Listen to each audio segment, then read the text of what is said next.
Bonsoir, mesdames, mesdemoiselles, messieurs, bonsoir, Nabilaï Kamara, depuis Bruxelles, chef moteur guinéen. Très bien, alors j'ai ce thème d'information, thème d'actualité, c'est vrai, il est question du leader politique, leader du parti moderne. Alors, il s'appelle Aliou Ba. Aliou Ba, donc je dis bien, il est leader politique du parti modèle. Donc, dans ce direct, il sera question de lui, cher Guinéen. Moi, je suis très content d'apprendre maintenant qu'on a un leader politique. Il n'y a pas de leader, mais je me dis, il y a un leader politique maintenant même qui répond, donc, selon moi, qui répond à ce critère de rationalité. Et ça, c'est très important. Et les questions de Aliou Ba. Franchement, je l'ai écouté, vous l'avez écouté, cher Guinéen. C'est un monsieur qu'il faut soutenir. N'est-ce pas? Alors, il n'est pas question seulement des gens de son parti, des membres de son parti. Ici, il est question d'aider à la Guinée d'avoir une véritable structure politique solide et consolidée. C'est la base politique que nous cherchons. Alors, nous cherchons un leader politique qui se bat dans ce sens-là, cher Guinéen. Et Aliou Ba, je vous le dis très clairement, il est rationnel. C'est un monsieur qui parle bien, c'est-à-dire il critique donc comme il faut le faire en utilisant en fait des mots adéquats, cher Guinéen, n'est-ce pas, sans exagérer. Ça c'est important. Très bien, cher Guinéen, donc c'est mon thème ce soir. Et je crois que vous l'avez compris, j'ai fait des publications en fait relatives à Aliou Ba. Très bien, cher Guinéen, pour les détails.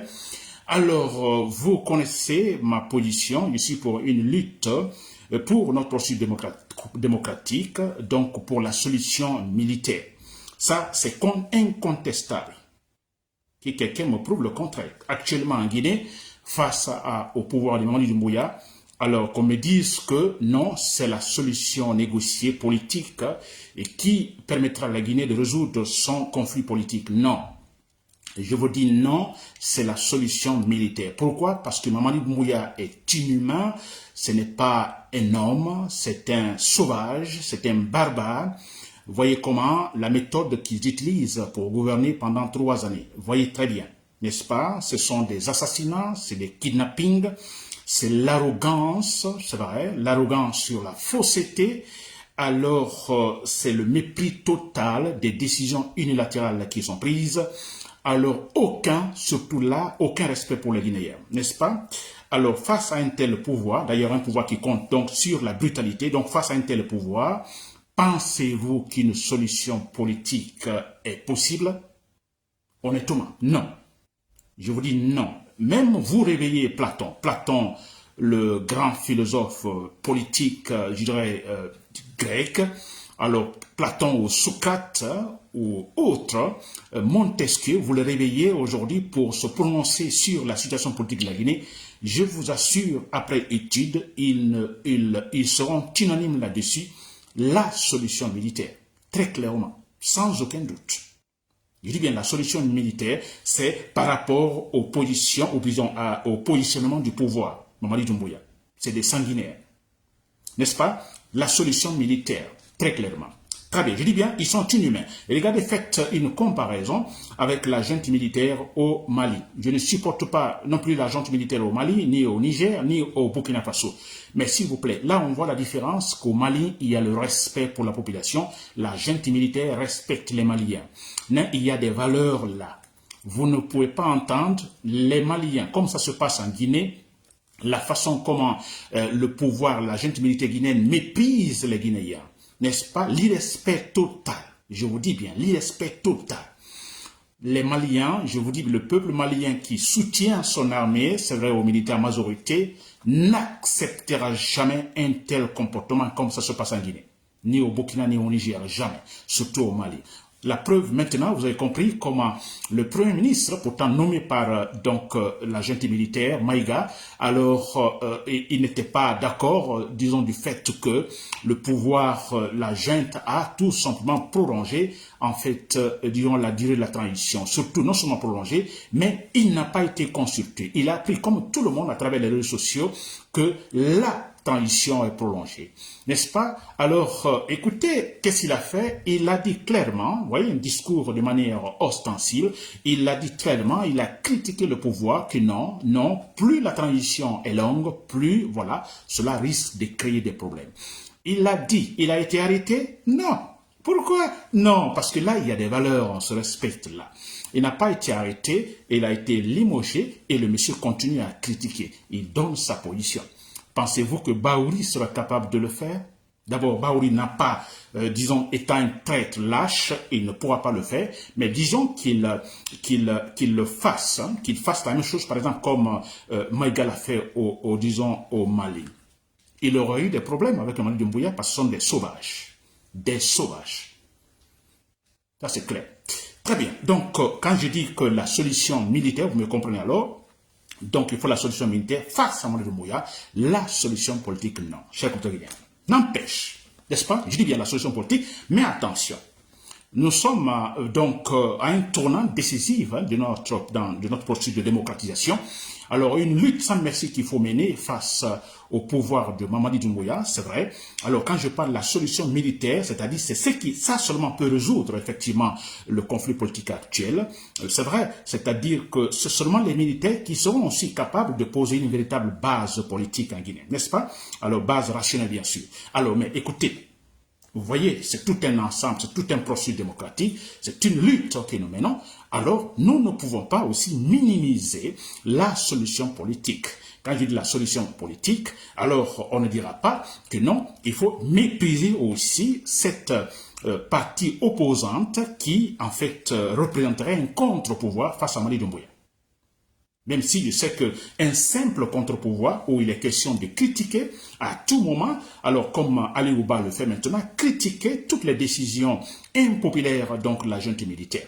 Oui, ça aussi il le faut également. Même si la solution, la vraie solution ne viendrait pas là, mais elle est importante, vous comprenez, cette opposition, alors dans un contre-pouvoir qui critiquerait à tout moment effectivement la junte militaire et cela pourrait motiver également la solution militaire, motiver les militaires, inciter les militaires aussi. Ça c'est clair, n'est-ce pas? Très bien. Voilà, chers compatriotes. Alors, il est question de Ali Ouba. Vous l'avez compris, Ali Ouba. Donc, moi, je le dirais tout simplement, on a donc cette partie opposante formant le contre-pouvoir qui est sur place à Conakry. Le monsieur, il est à Conakry, il est en Guinée. Alors, il fait le contre-pouvoir, il critique bien, de manière objective, rationnelle. N'est-ce pas? Alors, franchement, il faut l'encourager parce qu'il n'y en avait pas. Il n'y en avait pas. On me dira tout de suite, mais il y a le parti UFDG, il y a Sidi Diallo, il y a donc l'UFR de Sidya Touré. Bien sûr, ce sont des leaders politiques qui ont l'électorat, disons, conforté, si vous voulez, sur le terrain. C'est Diallo, il a un électorat incontestable. Il a un électorat incontestable sur le terrain. Sidya Touré, nous le connaissons très bien. Il a prouvé sur le terrain quand il était Premier ministre, cet homme. Mais moi, je ne peux pas, franchement, parce que, écoutez, c'est vrai qu'on a des sauvages au pouvoir en Guinée. On peut comprendre l'attitude de ces Diallo qui peut-être ne rentre pas en Guinée. On peut comprendre l'attitude, je dis bien, on peut comprendre, vous comprenez l'attitude de Sidya Touré qui n'entre pas en Guinée. Mais moi, je me dis, le moment est si sérieux. On est dans un tournant crucial de notre processus de démocratisation. On est face à des gens qui sont capables, disons, de nous ramener à cette politique d'antan, vous comprenez, des années 60-70, dans la dictature. N'est-ce pas? Alors, l'enjeu est si important que je me dis, mais écoutez, s'il le pouvait, si Diallo pouvait s'en passer, vous comprenez, Sidya Touré s'en passer également, et puis être sur le terrain et se battre. Je dis bien, ça, je comprends leur argumentation, eux, mais je me dis, l'enjeu étant si important, c'est vrai, alors je me dis, c'est oui, il pouvait imaginer Cellou Dalein Diallo emprisonné par la junte militaire et tenant compte de cet électorat si important. Pensez-vous que Mamadi Doumbouya donc pourrait respirer? Tenant compte de l'électorat si important de Seydou Diallo et Seydou Diallo en prison gratuitement parce que des accusations gratuites, fausses, tout simplement parce que la junte militaire veut s'imposer au pouvoir, pensez-vous que Seydou Diallo en prison pourrait faciliter la tâche à Mamadi Doumbouya? Jamais. L'instabilité totale à 100%. Ce sera difficile de le mettre en prison. Le mettre en prison, mais sans respirer. N'est-ce pas? Très bien. Alors, voilà. Et Sidya Touré, parce que là, c'est dans le dialogue, on dit il y a une plainte contre lui. Écoutez, mais par exemple, je prends Sidya Touré, et lui-même il dit qu'il n'y a aucune plainte contre lui. Alors, mais pourquoi pas? Pourquoi il ne se présente pas en Guinée? Pourquoi il ne se présente pas en Guinée et mener ce combat dans ce qu'on appelle le contre-pouvoir? Pourquoi ne le fait-il pas? N'est-ce pas? Alors, quelque part, honnêtement, sérieusement, vous comprenez, ça n'engage que moi.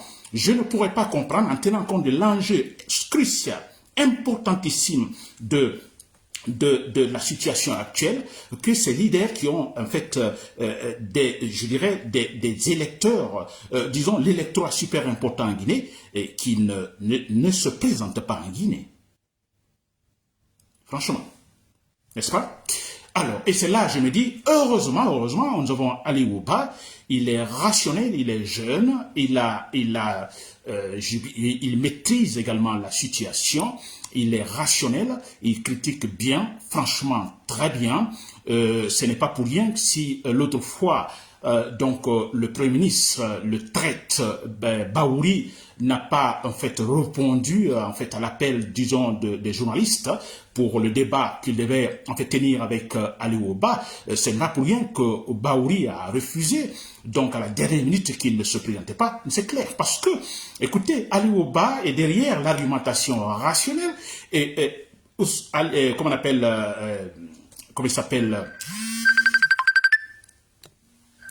comment je peux l'appeler, Baouri, qui pouvait-il dire là, derrière l'argumentation irrationnelle?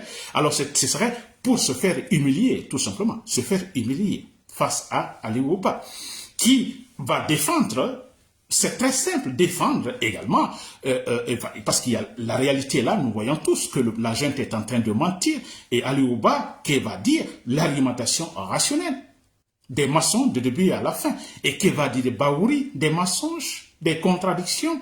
Alors il ne devait pas être là, chers Guinéens, n'est-ce pas?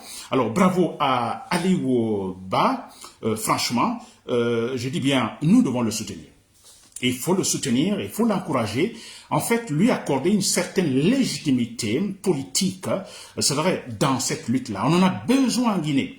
On en a besoin parce que si vraiment, je vous assure, hein, d'autres pays qui verraient la Guinée, que ce soit le Mali, où il y a la junte militaire, le Mali, parce qu'ils ne sont pas contents de Mamadi Doumbouya, le Mali, le Burkina et le Niger, alors ils se diraient, mais c'est qui ce Mamadi Doumbouya? Pourquoi a-t-il renversé Alpha Condé? Alors ils se demandent, mais il n'y a pas une opposition, il n'y a pas de leader politique en Guinée pour contrecarrer, hein, ne reste que théoriquement, il n'y en a pas, s'il vous plaît, il n'y en a pas. Je ne vois pas. N'est-ce pas? Alors, c'est une très bonne nouvelle. Ali Ouba, qui est sur place à Conakry, je pense que ce monsieur, il est très bien positionné parce que pas d'antécédent, je dirais, qui puisse donc lui compliquer la tâche, non. Alors, je dis bien, il s'exprime bien, c'est-à-dire qu'il utilise les mots adéquats pour ses critiques, chers Guinéens. N'est-ce pas? Il a aussi le charisme, étant jeune. C'est très important. Tous, nous le soutenons cet homme-là. On en a besoin d'une référence, d'une valeur devant, c'est vrai, pour effectivement relancer notre processus démocratique, encourager, je dis bien, ce n'est pas la solution, ce côté pouvoir, disons, le contre-pouvoir, mais qui pourrait jouer un rôle important dans la motivation des chers compagnons dans l'armée, parce qu'il faut la solution militaire, n'est-ce pas? C'est clair, militaire. Il n'y a pas autre chose. Mais, quelque part, que nous puissions avoir, effectivement, des leaders politiques sur le terrain, s'il vous plaît. N'est-ce pas? À tout moment qui répondent aux provocations de la junte militaire. N'est-ce pas? Mais c'est ça. Quand on est leader politique, alors on est politicien et surtout dans la phase, disons, je dirais, initiale du processus démocratique, écoutez, il faut le courage, il faut la volonté. N'est-ce pas? Un leader politique, c'est cela, il faut la volonté. C'est que Ali Ouba fait, il est sur place à Conakry, il est au courant que, alors, Fonike Mange, Bilo sont kidnappés, beaucoup sont kidnappés parce que certains simples critiques Ali Ouba pouvait également avoir des craintes, n'est-ce pas? Il est clair que ses amis et sa famille lui disent actuellement, non, attention s'il te plaît, ils vont te faire du mal. Non, mais c'est un leader politique, il sait ce qu'il fait, il est intelligent, nous l'encourageons, nous devons le soutenir. Ali Ouba, si vous me suivez, alors c'est cela, moi je vous encourage Ali Ouba. Alors, continuez à faire comme vous le faites maintenant, des critiques objectives, des mots adéquats que vous utilisez. Et franchement, c'est bien. Je vous assure, ça méritera du respect parce que quand j'écoute votre discours que vous avez fait tout récemment, que j'ai publié, alors quand vous dites par exemple que, écoutez, alors les à côté de Mamadou Doumbouya, alors ils disent ce qu'ils veulent, parlent de la candidature, certains parlent même de la fin de la transition que maintenant c'est la refondation. Ali Ouba dit donc respectueusement à l'égard de Mamadou Doumbouya, il dit j'ose croire. Franchement, c'est bien fait. J'ose croire, parce que vous n'avez encore rien dit, vous n'êtes pas positionné, que donc vous tiendrez compte des antécédents négatifs de la part des autres leaders politiques en Guinée, des pouvoirs précédents. Franchement, c'est bien dit. C'est super bien dit, avec du respect à Ali Ouba. Je vous remercie beaucoup. J'espère que vous continuez ainsi. Nous vous soutenons à tout moment, chers compatriotes guinéens. N'est-ce pas? Très bien. Alors, pour terminer, alors nous apprenons également, nous sommes dans ce processus de démocratisation, nous nous battons pour que Mamadou Doumbouya donc puisse respecter l'échéance. Vous comprenez, la fin de cette année, il doit dégager.